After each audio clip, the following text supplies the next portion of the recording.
ओम नमः शिवाय। हर हर महादेव। स्वागत है आपका हमारे चैनल पर। आज के इस वीडियो में आप सुनेंगे सोमवार व्रत की कथा। सोमवार का व्रत सभी मनोकामनाओं को पूर्ण करने वाला व्रत है। सोमवार का व्रत करने से यदि कुंडली में चंद्रमा की स्थिति खराब है तो स्थिति मजबूत होती है, माता से संबंध सुधरते हैं, साथ ही साथ मन को प्रसन्नता एवं शांति प्राप्त होती है। तो इसी प्रकार की व्रत कथाएं सुनने के लिए और हमसे जुड़े रहने के लिए आपको केवल हमारे चैनल को सब्सक्राइब करना है, बेल आइकन को प्रेस करना है। आज का वीडियो अच्छा लगे तो लाइक करना है और शेयर करना है। तो चलिए अब हम शुरू करते हैं सोमवार व्रत की कथा। एक नगर में एक बहुत धनवान साहूकार रहता था। उसके घर में धन की कमी नहीं थी, परंतु वह बहुत दुखी था क्योंकि उसके कोई पुत्र नहीं था। वह इसी चिंता में दिन रात दुखी रहता था। पुत्र की कामना के लिए वह प्रत्येक सोमवार को शिवजी का व्रत और पूजन भी किया करता था तथा सायंकाल मंदिर जाकर शिवजी के सामने दीपक जलाया करता था। उसके इस भक्ति भाव को देखकर एक समय माता पार्वती ने शिवजी से कहा, महाराज, ये साहूकार आपका अनन्य भक्त है, सदैव आपका व्रत और पूजन बड़ी श्रद्धा से करता है। आपको इसकी मनोकामना अवश्य पूरी करनी चाहिए। शिवजी ने कहा, हे पार्वती, ये संसार कर्म क्षेत्र है। किसान खेत में जैसा बीज बोता है वैसी ही फसल काटता है। उसी तरह मनुष्य इस संसार में जैसा कर्म करते हैं वैसा ही फल भोगते हैं। तब माता पार्वती ने अत्यंत आग्रह से कहा कि महाराज, जब यह आपका अनन्य भक्त है और अगर इसको किसी प्रकार का दुख है तो उसे आपको अवश्य दूर करना चाहिए। आप तो सदैव अपने भक्तों पर दयालु रहते हैं और उनके दुखों को दूर करते हैं। यदि आप ऐसा नहीं करेंगे तो मनुष्य आपका पूजन और व्रत क्यों करेंगे? माता पार्वती का ऐसा आग्रह देख शिवजी कहने लगे, हे पार्वती, इसके कोई पुत्र नहीं है। इसी चिंता में यह अति दुखी रहता है। इसके भाग्य में पुत्र ना होने पर भी मैं इसको पुत्र प्राप्ति का वरदान देता हूँ, परंतु वह पुत्र केवल 12 वर्ष तक ही जीवित रहेगा। इसके पश्चात उसकी मृत्यु हो जाएगी। इससे अधिक मैं इसके लिए कुछ भी नहीं कर सकता। तब माता पार्वती और भगवान शिव का यह वार्तालाप साहूकार सुन रहा था। इससे उसको ना तो प्रसन्नता हुई और ना ही दुख हुआ। वह पहले की तरह शिवजी का व्रत और पूजन करता रहा। कुछ समय के पश्चात साहूकार की स्त्री गर्भवती हुई और उसके अति सुंदर पुत्र उत्पन्न हुआ। साहूकार के घर में बहुत खुशियां मनाई गई, परंतु साहूकार तो यह जानता था कि उसकी केवल 12 वर्ष की ही आयु है, इसलिए उसने अधिक प्रसन्नता प्रकट नहीं की और न ही किसी को यह बात बताई। जब वह बालक 11 वर्ष का हो गया तो बालक की माता ने उसके पिता से उसका विवाह करने के लिए कहा। साहूकार ने कहा, अभी मैं इसका विवाह नहीं करूंगा, मैं अपने पुत्र को काशी पढ़ने के लिए भेजूंगा। साहूकार ने बालक के मामा को बुलाकर उसको बहुत सा धन देकर कहा, तुम इस बालक को काशी पढ़ने के लिए ले जाओ और रास्ते में जिन जिन स्थानों से भी जाओ, यज्ञ करते, ब्राह्मणों को भोजन कराते तथा दक्षिणा देते हुए जाना। अब दोनों मामा भांजे यज्ञ करते, ब्राह्मणों को भोजन कराते तथा दक्षिणा देते काशी की ओर चल पड़े। रास्ते में एक शहर पड़ा। उस शहर में राजा की कन्या का विवाह था, परंतु जो राजकुमार विवाह करने के लिए आया था वह एक आंख से काना था। उसके पिता राजा को इस बात की बड़ी चिंता थी कि कहीं राजकुमार को देखकर राजकुमारी या उसके माता पिता विवाह में किसी प्रकार की अड़चन पैदा न कर दें। जब उसने सेठ के अति सुंदर लड़के को देखा तो मन में विचार किया कि क्यों ना द्वाराचार के समय इस लड़के से वर का काम चलाया जाए। ऐसा मन में विचार करके उस राजकुमार के पिता ने उस लड़के और उसके मामा से इस बारे में बात की तो वे राजी हो गए। फिर उस साहूकार के लड़के को दूल्हे के कपड़े पहनाकर तथा घोड़ी पर बैठाकर कन्या के द्वार पर ले गए। सभी कार्य प्रसन्नता से पूर्ण हो गए। राजकुमार के पिता ने सोचा कि यदि विवाह भी इसी लड़के से करा लिया जाए तो इसमें बुराई क्या है।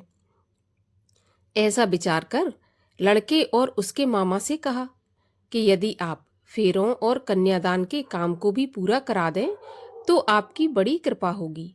मैं इसके बदले आपको बहुत सारा धन दूंगा।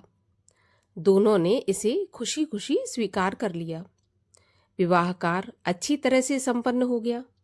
सेठ का पुत्र जिस समय जाने लगा तो उसने राजकुमारी की चुंदरी के पल्ले पर लिख दिया कि तुम्हारा विवाह मेरे साथ हुआ है, परंतु जिस राजकुमार के साथ तुम विदा होगी वह एक आंख से काना है और मैं काशी पढ़ने जा रहा हूँ।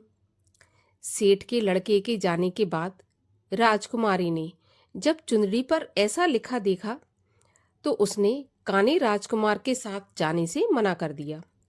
उसने अपने माता पिता को सारी बात बता दी और कहा कि यह मेरा पति नहीं है, मेरा विवाह इसके साथ नहीं हुआ और जिसके साथ मेरा विवाह हुआ है वह तो काशी पढ़ने गया है।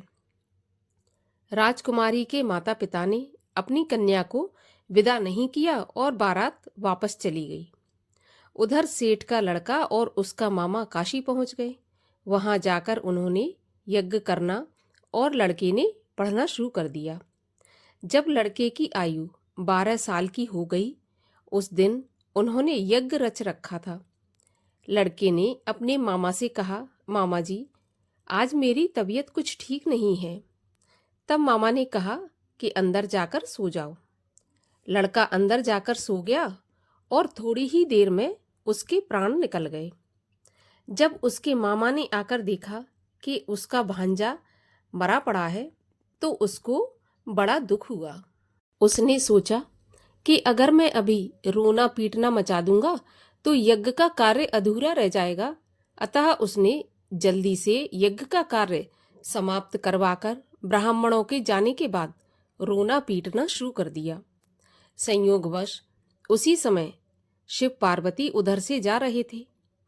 जब उन्होंने जोर जोर से रोने की आवाज सुनी तो पार्वती जी कहने लगी, महाराज, कोई दुखिया रो रहा है, इसके कष्ट को दूर कीजिए।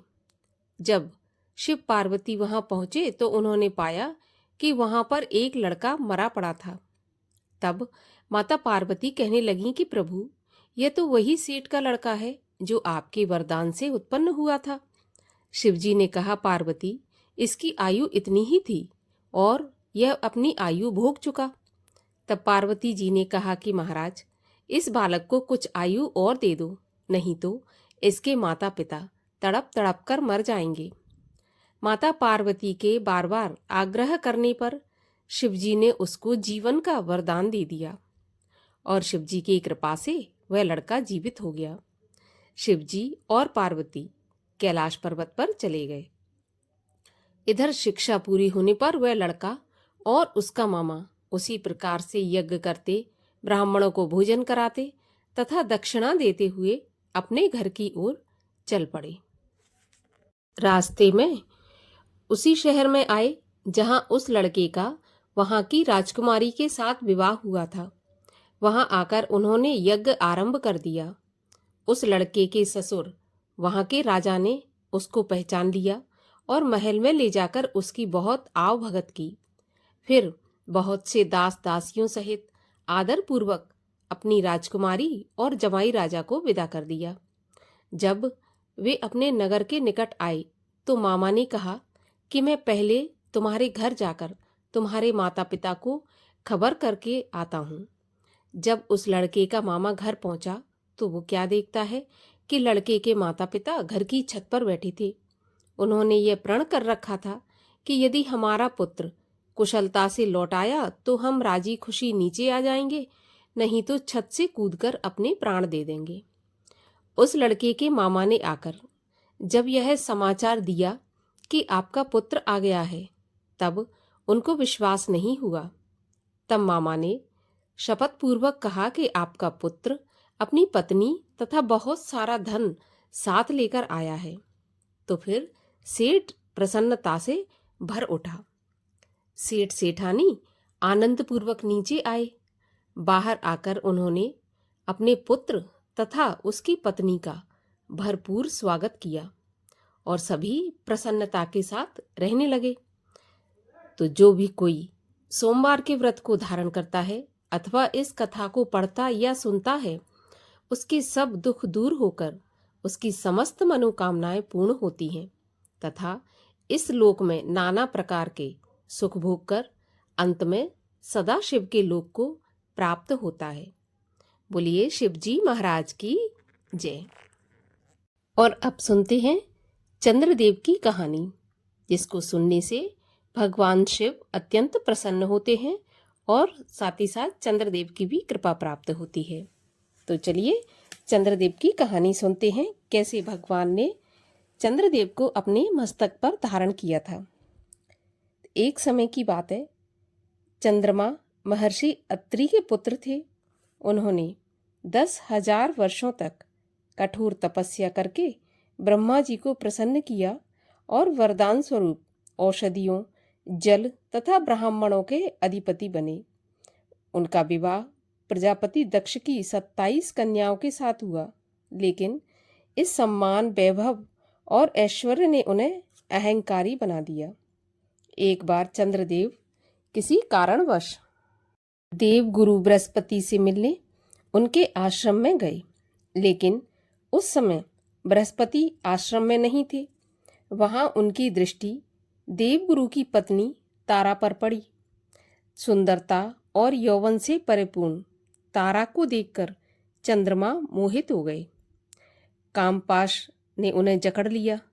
वे उचित और अनुचित का ज्ञान भूल गए और तारा के रूप यौवन की प्रशंसा करते हुए प्रेम निवेदन करने लगे। तारा क्रोध में भरकर बोली, चंद्रदेव, काम में अंधे होकर आप भूल रहे हैं कि मैं आपके गुरु की पत्नी हूँ। गुरु पत्नी माता के समान होती है। उस पर कुदृष्टि रखने वाला घोर पाप का भागी बनता है। इसलिए उचित यही है कि आप यहाँ से चले जाएं। तारा के बाण रूपी तीक्ष्ण शब्दों ने चंद्रमा को विचलित कर दिया। वे पहले ही काम की आग से पीड़ित थे। इन शब्दों ने उसमें घी का काम किया, अतः उन्होंने बलपूर्वक तारा का हरण कर लिया। इधर आश्रम में लौटने पर बृहस्पति को सारी घटना ज्ञात हुई। उन्होंने देवराज इंद्र को चंद्रमा की इस धृष्टता के बारे में बताया। देवराज इंद्र ने चंद्रमा को आदेश दिया कि वे उसी समय तारा को लौटा दें, किंतु बल और ऐश्वर्य के मद में चूर चंद्रमा ने उनकी बात अनसुनी कर दी। अपनी आज्ञा न मानने पर इंद्र भी क्रोधी हो गए और उन्होंने अन्य देवताओं के साथ चंद्रमा पर आक्रमण कर दिया, परंतु परम पराक्रमी चंद्रमा को पराजित करना आसान नहीं था। उन्होंने अकेले ही इंद्र सहित समस्त देव सेना को पराजित किया। पराजित इंद्र ने भगवान शिव की शरण ली। चंद्रमा के इस नीच कर्म के बारे में सुनकर शिवजी क्रोधित होकर युद्ध भूमि में आ गए। इस सृष्टि में ऐसा कौन है जो भगवान शिव के सामने टिक सके। उनके हुंकार मात्र से ही 10 दिशाएं कांप उठती हैं। अपने प्राण संकट में देखकर चंद्रमा ने तारा को लौटा दिया और भगवान शिव से क्षमा मांग ली। लेकिन चंद्रमा ने गुरुपत्नी के साथ समागम करने का घोर पाप किया था। इसके कारण वे क्षय रोग से पीड़ित होकर कांतिहीन हो गए। ऐसी स्थिति में ब्रह्मा जी ने उन्हें भगवान शिव की पूजा आराधना करके उन्हें प्रसन्न करने के लिए कहा। चंद्रमा ने प्रभास क्षेत्र में शिवलिंग की स्थापना की और महामृत्युंजय मंत्र का जाप करते हुए कठोर तपस्या की। इसी प्रकार अनेक महीने व्यतीत हो गए। उनके तप के तेज से संपूर्ण सृष्टि जलने लगी। अंत में भगवान शिव साक्षात प्रकट हुए और उन्हें मनवांछित वरदान मांगने के लिए कहा। तब चंद्रदेव विनीत स्वर में बोले कि भगवान, कामातुर होकर मैंने गुरु पत्नी के साथ दुष्कर्म करने का घोर पाप किया था। इसके कारण मेरा संपूर्ण शरीर पापग्रस्त होकर तेजहीन हो गया है। हे प्रभु, मुझे इस पाप से मुक्त करने की कृपा करें। तब भगवान शिव बोले, हे चंद्रदेव, तुमने जो पाप किया है उसे कभी नष्ट नहीं किया जा सकता, परंतु मैं तुम्हारी तपस्या से अत्यंत प्रसन्न हूँ। इसलिए तुम्हें वरदान देता हूँ कि तुम्हारी कांति एक पक्ष में क्षीण होकर दूसरे पक्ष में पुनः बढ़ने लगेगी। उसके बाद भगवान शिव अंतर्ध्यान हो गए। तभी से चंद्रमा का तेज कृष्ण पक्ष में कम होने लगा, जबकि शुक्ल पक्ष में बढ़ने लगा।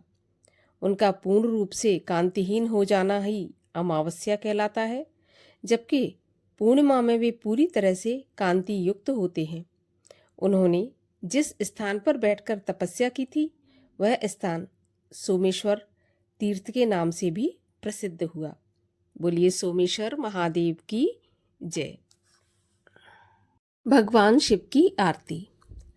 ओम जय शिव ओमकारा, स्वामी हर शिव ओमकारा, ब्रह्मा विष्णु सदा शिव अर्धांगी धारा। ओम जय शिव ओमकारा, एकानन चतुरानन पंचानन राजे, हंसासन गरुणासन वृषवाहन साजे। ओम जय शिव ओमकारा, दो भुज चार चतुर्भुज, 10 भुज ते सोहे, तीनों रूप निरखता त्रिभुवन जन मोहे। ओम जय शिव ओमकारा,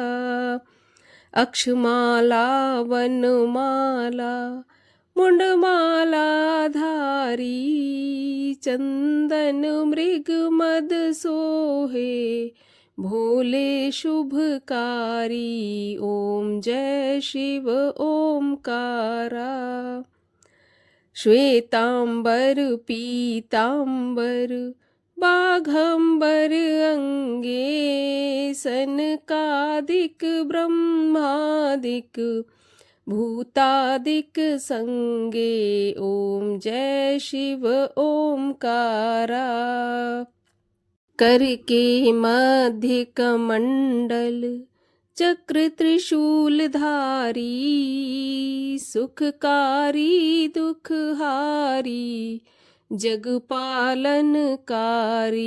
ओम जय शिव ओमकारा, ब्रह्मा विष्णु सदा शिव जानत अविवेका, प्रणवाक्षर के मध्य ये तीनों एका। ओम जय शिव ओमकारा, त्रिगुण स्वामी जी की आरती जो कोई नर गावे, कहत शिवानंद स्वामी मन वांछित फल पावे।